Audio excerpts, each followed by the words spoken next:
Sabrina, thank you for joining us. As me and Adam both thought, the first perfect guest for the Running with the Mules podcast, putting it out there to the community, to the ecosystem to really build that.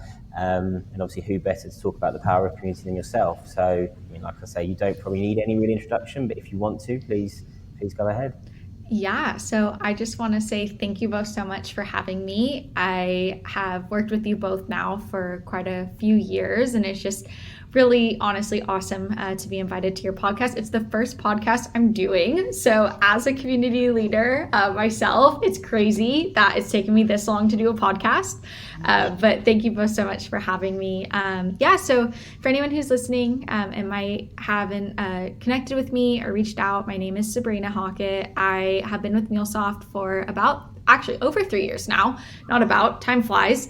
And my role is primarily focused on our top tier evangelists. When we say top tier evangelists, we really mean those individuals who go above and beyond to enable their local, the global community, create awesome content. So blogs, podcasts like I'm on today, YouTube videos, speak at events.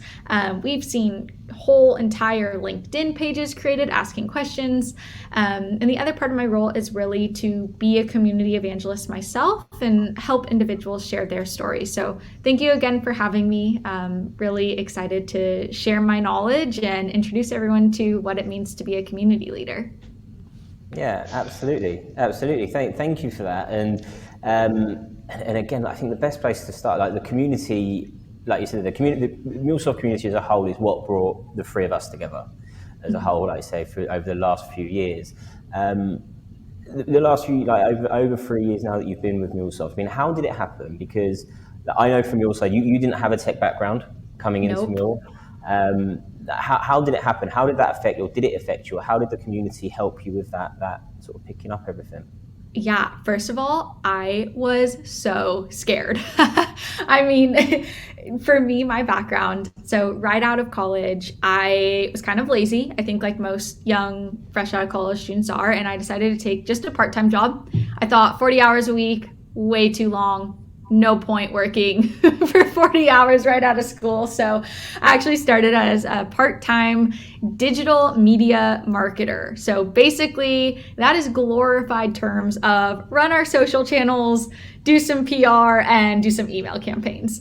And I did this for a 4-person electric bike company. So not in the tech world. I mean, maybe you could say it was like health tech, adventure tech. But really it was just lifestyle. And I worked there for almost 2 years, and I really grew my role, and I actually created one of our first ambassador programs for that company. And I saw an awesome opening at MuleSoft, Salesforce, and I decided, you know what, like I'm ready to challenge myself. I'm ready to dip into the tech world. Little did I know actually like how technical MuleSoft was.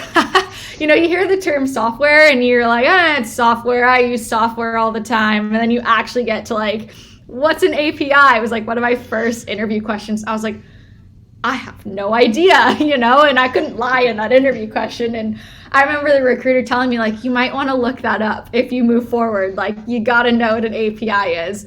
And so that was kind of my first like dip into what is like back-end software integration. Like what is MuleSoft? You know, they tell you the story of, you know, it's called MuleSoft because it's a software that really does all the heavy lifting and, you know, it's the mule for you. And it's taken me, I mean, I would say to this day, I slightly feel more confident in my ability to understand what it is, but honestly, so surface level.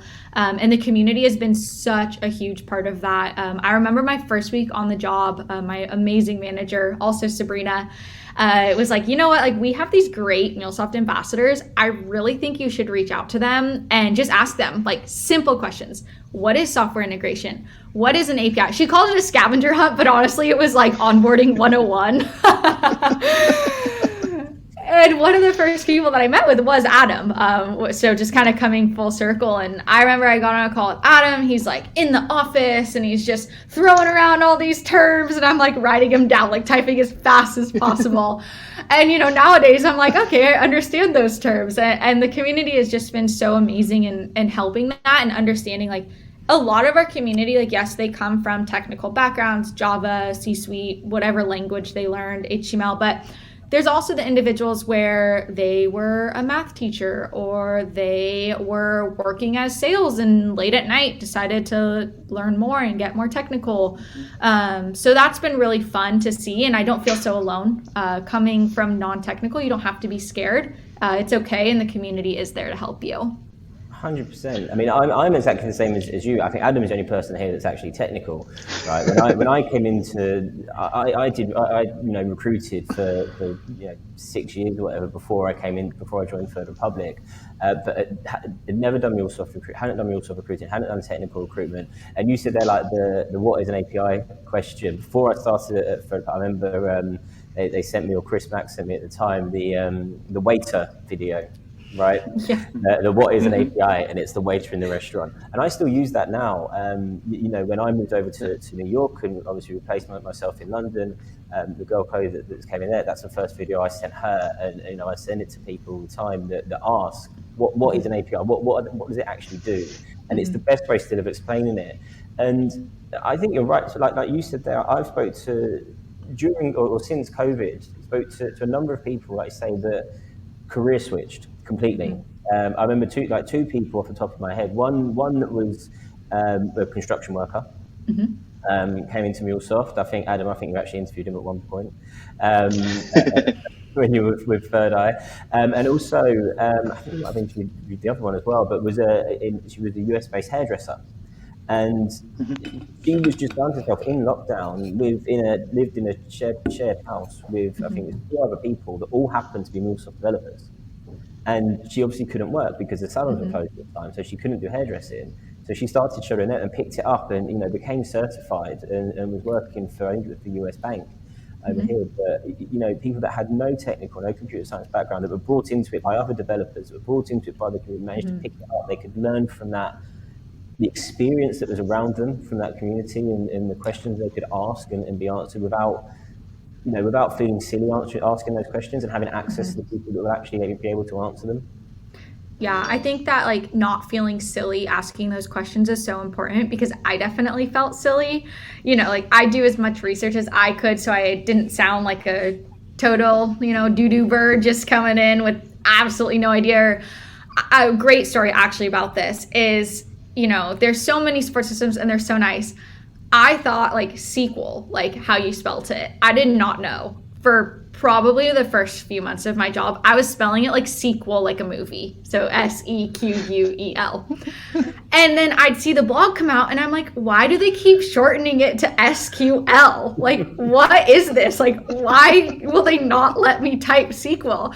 And then finally, like one of my coworkers at the time was like, you do realize like what SQL is, right? I'm like, of course I do. And then I look it up and I'm like, oh, like I wish somebody told that to me earlier, because, I felt so silly after that. Like, oh, like that's such an easy one. Like, wow, I don't even know that. So I've come a long way. Like, I know what SQL is now. I know it's SQL, but.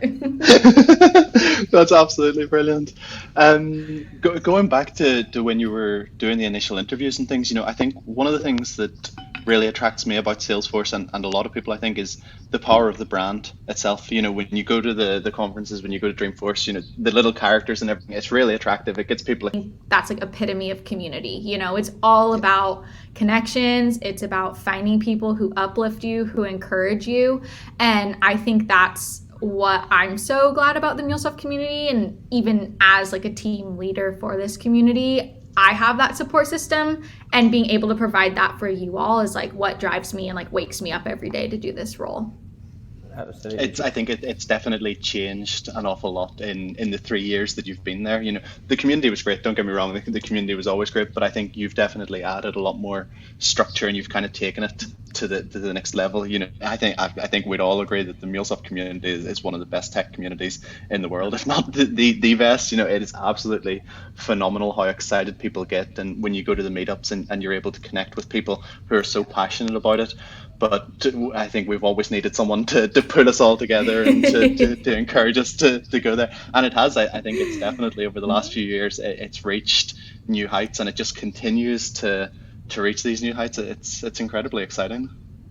I think as well, like you said, like we say about like the encouraging people to come into it, right? We're saying people that have, non-technical backgrounds coming into MuleSoft as well. I know it's something that obviously we spoke about last week, and we across Salesforce as well, the whole we sort of have a big push on the women in tech, or the women who mule and that side of things, and like the community as it is encourages those people to get involved. It doesn't leave those people out. It doesn't make it awkward for those people to come into it and to feel separated, or to feel like they're, it's diversity and inclusion. It doesn't, everybody's in that. I know some of the biggest advocates within that, yourself included, Sabrina, but are women, and women from non-technical backgrounds and that side, that are encouraging more to come in. And I think that really does, it's very welcoming, it's very opening, and it's very inclusive, I think, on that side. Yeah, Women Who Mule started, 2021, I want to say. So about like a year into my role almost. And I just remember it was so exciting to really bring together like this need that was identified by our amazing leader and founder of it, Nisha Sharma, who's also one of our MuleSoft ambassadresses and Golden Hoodie winner. I mean, Golden Hoodie winner says it all. Like, she really started this from the ground up, and it's so exciting to see it's now in EMEA, it's in APAC, it's all over, and it's extending beyond like just women who use MuleSoft to now including like allies and women in tech. And I think that's so important because you need all perspectives, and also sometimes like there's different challenges that come up, and for me it really brought me closer to some of our mentors and ambassadresses. I love that word, ambassadress. It rolls off the tongue. It's just nice for me as well, to have that new connection building. And I hope that others, like especially allies, like they really utilize the skill set and perspectives as well. Yeah, no, absolutely. Well, I know you mentioned sort of Nisha there as well, and driving that out. Do you have, over the last 3 years, sort of building this out, do you have a sort of a greatest success that you've noticed from the community? Oh my gosh, I honestly can't just name like one great success. There are so many. I'm not going to name names because I don't want to share their stories without their approval. But honestly, like, I guess what I'll do is I'll just share some of the trends we've seen. So one of the biggest trends we've seen is really just this career development. Not necessarily all the time in terms of promotions. We do see people getting promoted, but it's taking their personal brand and transforming those technical skills into soft skills. So they're presenting on large scale events. They developed code and now they're speaking at keynotes at Dreamforce or keynotes at TDX. They're writing blogs, they're getting published. All of those are such huge accomplishments. They might seem small, learning a new soft skill, but public speaking is one of the number one phobias. So being able to be a part of these individuals' journeys, and they're so afraid to speak on stage, to now being at a keynote. I think that's my favorite thing to witness. I completely agree, and from the side of the sort of the community ecosystem that I'm on, from a hiring perspective as well, when everybody's looking to hire, especially whether it's consultancies or they're looking for an SME or something like that, they need somebody that can speak to the business. And for these people to have, there's no bigger sell than somebody that has spoken at a meetup, that has spoken at Dreamforce, has spoken at a Connect.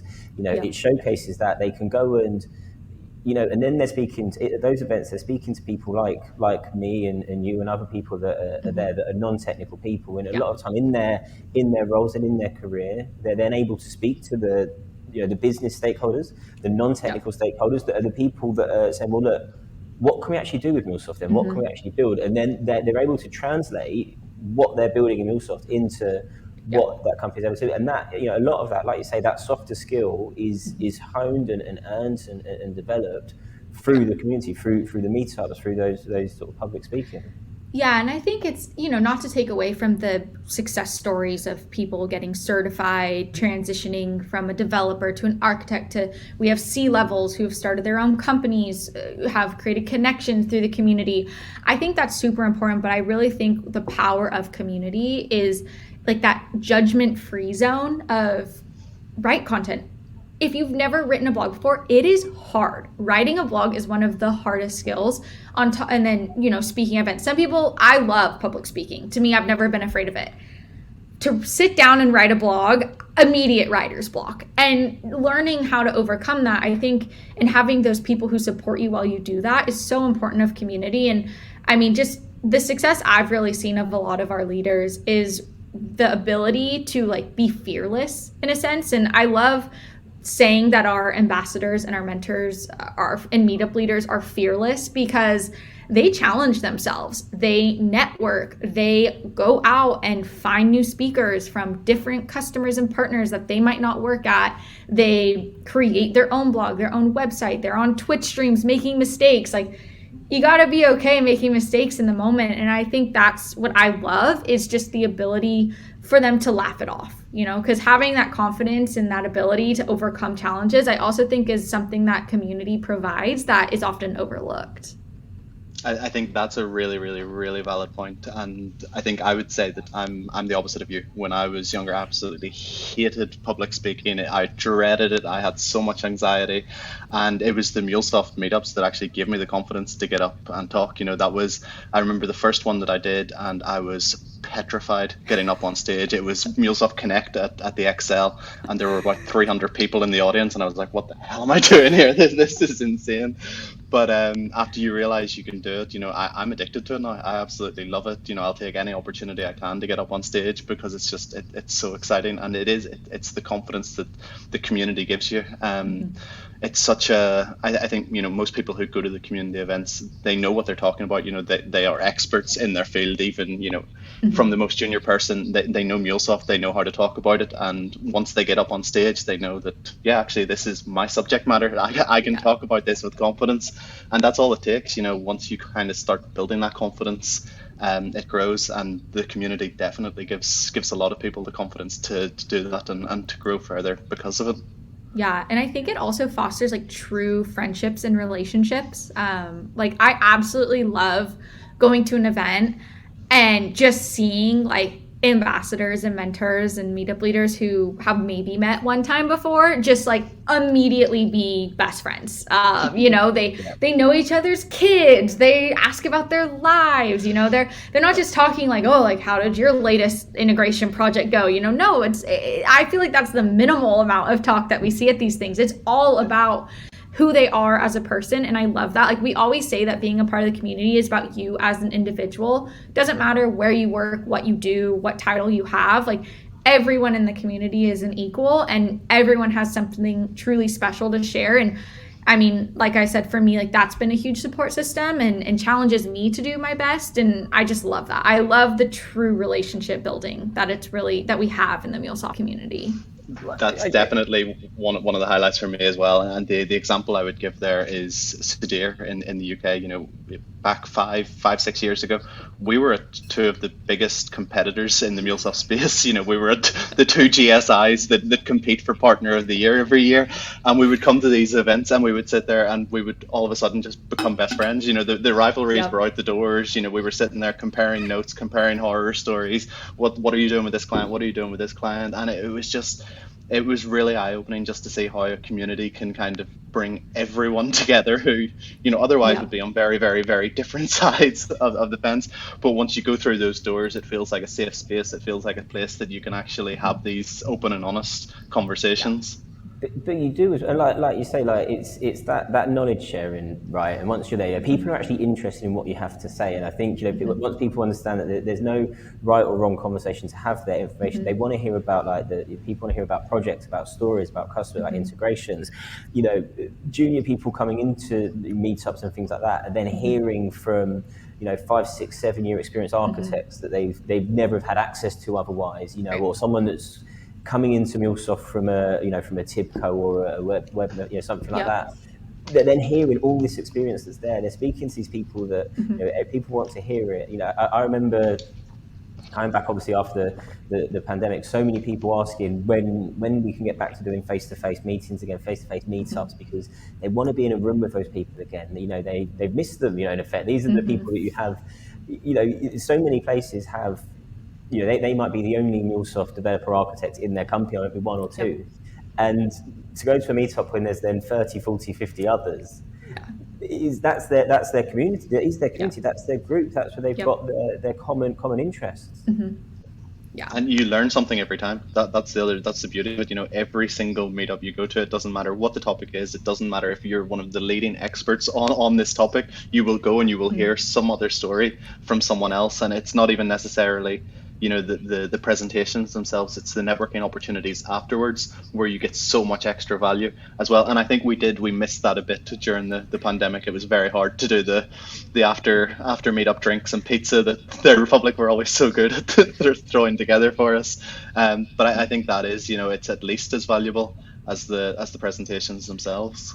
Yeah, I think with the virtual, one of the benefits was just the ability for all regions to connect during the meetups and find new speakers, and for our mentors to, maybe there wasn't a local group, so now they can speak and share their knowledge in India, in Australia, in a different part of the US, in Canada, and that really just opened up, I feel like, the knowledge sharing in a sense, like instead of being siloed, and you love the in-person networking and the meetup like aspect of meetups. I think the knowledge sharing, though, I just noticed like the skill set just exponentially grew just because there were so many new voices in all these different parts of the regions being able to share, and I do love that. Like even the other week, like the meetup we had a few weeks ago, like it was myself in New York, Adam, you over in China, and Jim Andrews over in Houston, and we could do it virtual, and there was all that knowledge in one room. We had people joining us from all other parts of the United States. I think some guys from Europe, some people in India. There's no limitations on where people can join and listen to, like you say, no limitations of where you can get your speaker from to present, a certain topic. If you've got the best person to speak about that topic and they're based 500 miles away, that doesn't matter. You lose that. I think moving, it's going to be a mix of both moving forward. I think for that aspect, I think, yes, the engagement, the community of getting people in a room together to actually connect is always going to be fantastic. That's never going to go away. But like you say, you now have the option, or a much easier option, things are now set up to do it without any limitations on geography. Yeah, definitely. I remember we were doing the Belfast meetup, I think in 2021, maybe December 21. And when you're a meetup leader and you're hosting these events, and people come on to register, you can see how many meetups they've attended. And this was after a year of virtual meetups, and I remember looking at some of the list, and some people had attended like 200 odd meetups over the course of a year. It was insane. Yeah, and then you get like the people, it's like 3 a.m. I'm like, wow, that is dedication, and I love it because that's also the power of community. Is sometimes it's really just to support the speaker. Like if it's a friend and they're staying up late, or it's a friend that they've made internationally, like that's the camaraderie that I love, and that I try to provide the community as much as possible, taking those early morning and late nights just to really showcase like we're committed and we're here for you. And I love that it's not just our team doing that, but it's really reflected amongst all of the community leaders as well. Yeah. No, absolutely. What's next from your side, Sabrina? What's next for the communities? I know you had TDX, recently. I think World Tours are either just starting or just started. I think Washington was soon. I mean, what's next? Yeah, so tons of world tours. We'll definitely keep the community up to date as they come out. Like these go fast. So all of these events are free to attend, which is fantastic. If there's a spot, like I know Toronto's waitlist only already. DC's pretty much going there soon. So definitely make sure if you're in those areas, register. We have our amazing MuleSoft mentor, Ben Stone. He's going to be presenting about automation and MuleSoft together at World Tour DC. Tons of sessions just announced today for World Tour New York. I know that we have over like 8 MuleSoft community leaders speaking in World Tour New York sessions. So Jonathan, will hopefully see you there. I'm registered to come. So Awesome. Yeah. And then I know like there's a bunch more on the schedule. And I think besides events, like we have exciting like coaching programs that we offer for all of our community leaders, special sessions as well. If you're a MuleSoft mentor, meetup leader, or ambassador, this will be my one selfish plug. If you're listening, to please become a MuleSoft community leader. One of the best opportunities we really have is this exclusive access to our product managers and product marketers, because they're, the boots on the ground working on product development, and they're here to listen to your feedback, to provide updates on what's coming out. And I really think I find it exciting, and I think our community leaders enjoy that aspect as well. Great. Okay, I think, look, Sabrina, unless you've got anything else you want to talk us through, I appreciate you really taking up your time. I mean, the last thing I think we wanted to find out from you was your main recommendation for anybody listening at the moment. Yeah, so I would say, and we talked about what's my recommendation going to be? A book, some music, life, fact. Here's my recommendation, because I've just really been personally trying to feel this. It's just take a minute to yourself every day. That's my recommendation. Things can be so overwhelming. They can feel like everything's hitting you at once. And I've just found, taking that minute, 5 minutes, 30 minutes to get some fresh air, to take a walk, it's just helping me be so much more productive. And I really encourage anyone to do that. There's plenty of time to get everything done. So prioritizing yourself and taking the time you need is always really important. Good. I like that. I'll make sure to do that myself as well, to be honest.